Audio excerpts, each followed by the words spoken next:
That's page 40, 41, 42. That's page 40. 40. That's the very beginning of what this Doziak always uses all the time. And I said, look, I can't see when Doziak took Jeffrey took a fucking he took the images from the United States District Court, which just ran my exhibits through their machine at like lightning speed. So it looked like crap. You can't read that stuff because they probably use like a 300 TPI to fucking, so you can't make out the case number. I said to the guy, look at the case number on the top.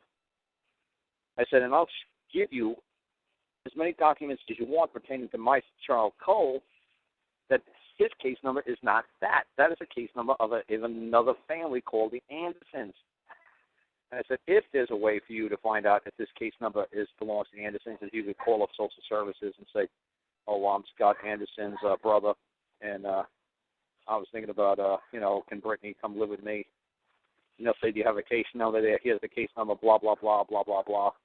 Whatever that case number is at the top. If Jeffrey wants to bullshit and say that he's one of the Andersons and he was looking for his niece, he can call up and they'll say, yeah, that's the case number for the Andersons. And I'll give him the case number for mine. And if whoever doesn't believe me, let me just start by saying this is a very ridiculous video to have to do. And a little message to Karl. If he just wants to admit that he lied, I'll take down all the videos about the safety plan, and we can just forget about this, because this is just getting ridiculous at this point. We've been discussing this issue for a year, and it's just out of hand. Now, you just heard Karl talking about, the case number at the top of the safety plan refers to a different case. So this is the safety plan we're discussing. As you can see, I'll zoom in for you guys. You can see that the case number is 39365 something. And we can see here at the bottom, well, not there. At the next page, I gotta zoom in again, just for grandma. Father will have supervised visits due to history of domestic violence, DV. And over here on the right, father to attend anger management, domestic violence prevention, CL something. Now, this is a safety plan that mentions that the father is involved in domestic violence, blah, blah, blah. And you can see at the top that the case number is 39365 something. Got it? Okay, now we go over to the out-of-home care information. What's that case number over up on the right? 393657. Okay, just so we're clear, on the case number that says domestic violence, 393657. On the out-of-home care case number, 393657. And what do we have on child's name? K. Mangina.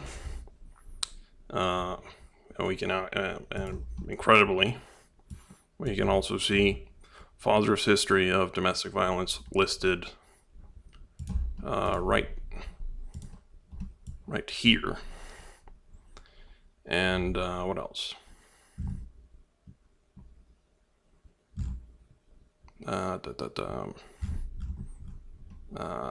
Child's name. Again, we also see the child's name is K. Mangina. So again, the safety plan mentioning the domestic violence has the same case number as the one with Karl's name on it. And I'm also going to, incredibly, this was included in the documents provided by Karl. This is him defending himself from, apparently, domestic violence allegations. Quote, "If I was actually guilty of something, if there's actually police reports, photographs, hospital records, something, if I'm doing something wrong. Something saying, look at what you did. Look at what you did to that woman. They gave me nothing for all these years." So when he says my attorney, inaudible, yes, he's a great guy. I love talking to him. And yeah, I actually found this to be interesting. Where is it? There's one more document I want to point to. Hold on. Yeah, here we go. This incredibly was included in the documents provided by Karl. It's a letter to his ex-wife by his ex-wife's attorney, which reads, quote, "This letter is written in accord with our many blah, blah, blah." That's not really the important part. This is the important part. "You were ordered by the court to do certain items to seek reunification with your children. It was your responsibility to do those requirements. You have complied with some of those items, although not all of them. We are powerless over whether you comply with the court orders. The continuing theme has been that you need to comply with court orders so that visitation can be restored. Thereafter, DHR filed petitions for termination of parental rights, blah, blah, blah. And they lost parental rights. And the theme here again, Karl and his wife did not comply with the court orders. What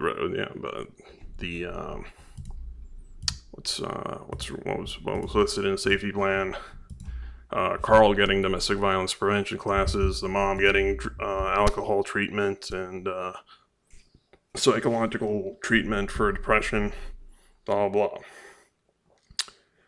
So again, to reiterate, when Karl said that the reason that the children were taken away was because he refused Social Security benefits because the kid had Down syndrome, he lied.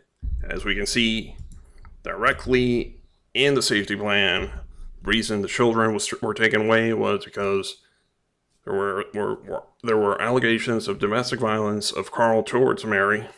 Now, either Mary lied about that or it really happened, but either way, the allegations were made. And rather than simply taking some anger management classes and getting the mother some treatment for her alcoholism, which Karl has mentioned in previous calls, he did not do that, and hence parental rights were terminated, as we can see in the damn attorney letter that Karl lists. So let's just stop talking about this because this is ridiculous. It's been a year. There's very simple ways for Karl to get over this. Just say you lied. You're embarrassed that the wife lied and said that I hit her, or screw it. So make something up, or else say that you hit her. But stop making up this bullshit about Scott Anderson and Brittany Anderson that, as far as I can tell, do not exist and are not mentioned anywhere in these fucking court files. And the entire thing is ridiculous. Why the hell would you be asked to sign a safety plan for Scott Anderson and for a different child? Oh, that's not even. One more thing.